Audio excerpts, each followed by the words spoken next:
इन दिनों टीवी से लेकर सोशल मीडिया तक एक ही न्यूज़ की चर्चा है, मनीषा मर्डर केस। आखिर कैसे उसी के घर वालों ने उसे सूटकेस में बंद करके उसे बेरहमी से जला दिया, क्या है इसके पीछे की पूरी कहानी, चलिए जानते हैं। बागपत के कूड़े के गड्ढे में आग लगी थी और काफ़ी बदबू भी आ रही थी। जब वहाँ के आसपास के लोग देखने गए तो एक सूटकेस में लाश पड़ी थी और जल रही थी। लोगों ने पुलिस को कॉल किया, पुलिस मौके वारदात पर पहुंची तो पुलिस ने देखा कि ये एक लड़की की लाश है, क्योंकि लाश पूरी तरह जली नहीं थी। शरीर का ऊपरी हिस्सा और फेस थोड़ा कम जला था, जिससे बॉडी को पहचान करने में आसानी हो सकती थी। पुलिस ने डेड बॉडी की फोटो सोशल मीडिया पर भी डाल दी और खुद भी पूछताछ करनी शुरू कर दी। लगातार पुलिस की तरफ से इस डेड बॉडी की पहचान करने की कोशिश की जा रही होती है। तभी पुलिस स्टेशन में एक लड़का पहुंचता है, नाम उसका संदीप है।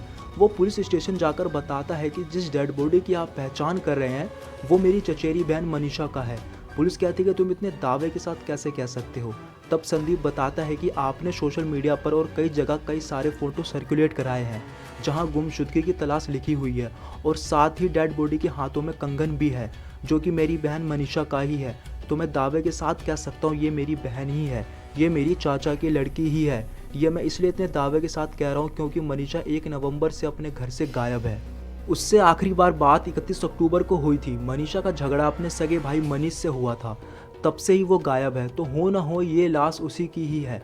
आखिरकार पुलिस को ये पता लग गया था कि लड़की कौन है। फिर संदीप बताता है कि मनीषा के पिताजी उनकी 2011 में मौत हो गई थी, और जो उनके दादाजी है यानी संदीप और मनीषा के, वो एक समय पर प्रधान रह चुके हैं। और जो ये फैमिली है नोएडा की रहने वाली है। मनीषा अपने भैया और भाभी के साथ रहती थी और एक प्राइवेट कंपनी में जॉब करती थी और अपनी ज़िंदगी सही से जी रही थी।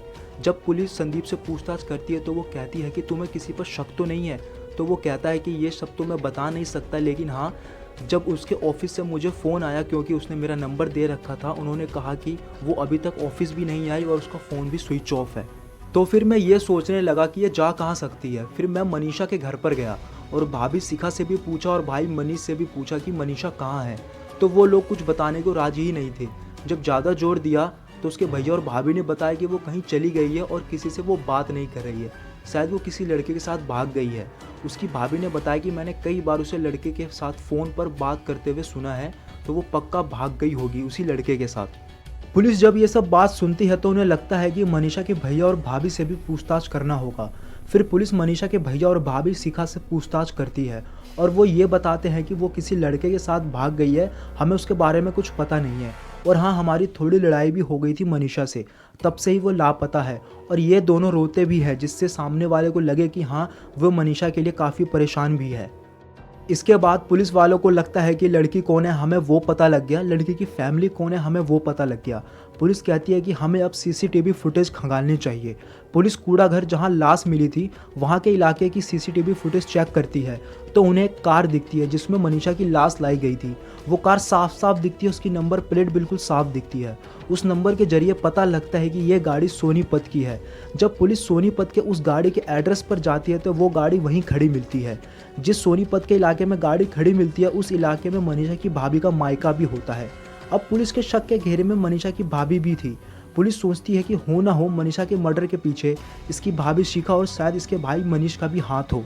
फिर पुलिस मनीषा के भाई मनीष और उसकी भाभी शिखा से पूछताछ करने के लिए बुलाती है, लेकिन ये दोनों साफ मना कर देते हैं और कहते हैं कि हमें कोई फंसा रहा है। अब पुलिस के पास कोई पक्का सबूत भी नहीं था कि इन दोनों से कड़क होकर पूछताछ की जाए। फिर पुलिस इन दोनों के फ़ोन का लोकेशन ट्रेस करती है तो पता चलता है कि जब मनीषा का मर्डर हुआ था और लाश बागपत के कूड़े में जलाई जा रही थी, तब इन दोनों के फ़ोन का लोकेशन बागपत ही दिखा रहा था।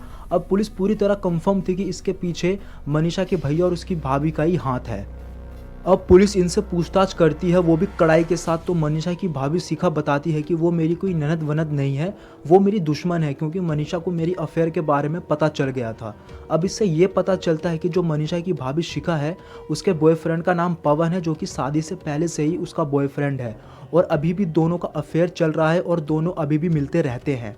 एक बार मनीषा ने इन दोनों को देख लिया। उसके बाद मनीषा ने कहा कि भाभी आपकी शादी हो गई है मेरे भाई से, उसके बाद भी आप अपने बॉयफ्रेंड से बात करती हो, ये सब सही नहीं है। लगातार मनीषा के मना करने के बाद भी मनीषा की भाभी शिखा अपने बॉयफ्रेंड से मिलती रही।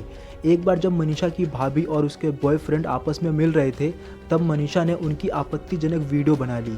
उसके बाद मनीषा ने कहा कि ये वीडियो मैं अपने भैया और सब लोगों को दिखा दूंगी, जो आप ये करतूत कर रही हो, ये सब अच्छी बात नहीं है।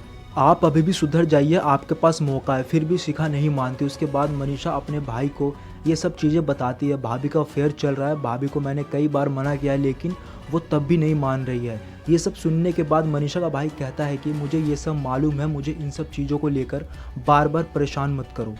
अब बात बहुत बढ़ जाती है। मनीषा लगातार अपनी भाभी शिखा को समझाती है और अपने भाई को भी, लेकिन मनीषा का भाई कहता है कि मुझे ये सब मालूम है कि तेरी भाभी किस किस से बात करती है, ये सब बातें चल रही होती है।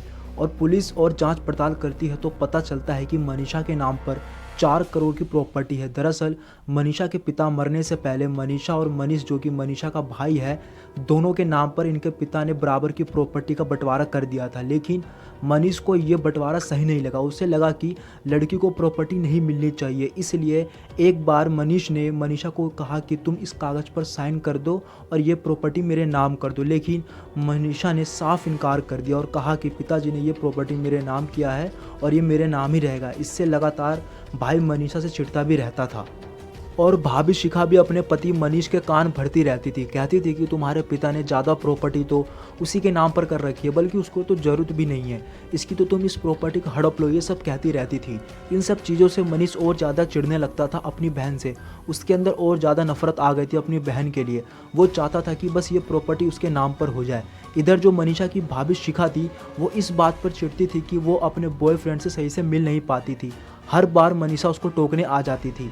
मनीषा के इस टोकने से उसकी भाभी उससे चिढ़ने लगी थी। मनीषा की भाभी शिखा कहती है कि क्यों ना इसे हम रास्ते से हटा दे।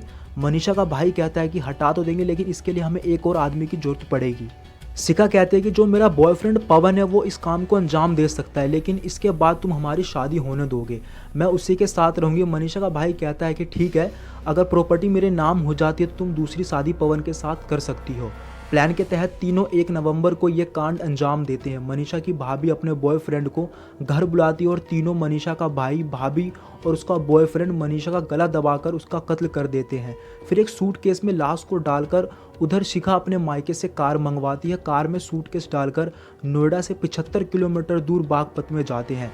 बागपत में जो कूड़ा घर है उसमें लाश को फेंकते हैं और फिर आग भी लगाते हैं, लेकिन आग पूरी तरह से लगती नहीं है, जिससे बॉडी पूरी तरह से जलने से बच जाती है, जिससे पुलिस को पहचान करने में आसानी भी होती है। पुलिस 72 घंटों के अंदर इस केस को सॉल्व कर देती है और जो मनीषा के कातिल थे वो उसके खुद के घर के उसके सगे भाई और भाभी थे। एक जिसने प्रॉपर्टी के लिए कत्ल किया, दूसरे ने प्यार के लिए।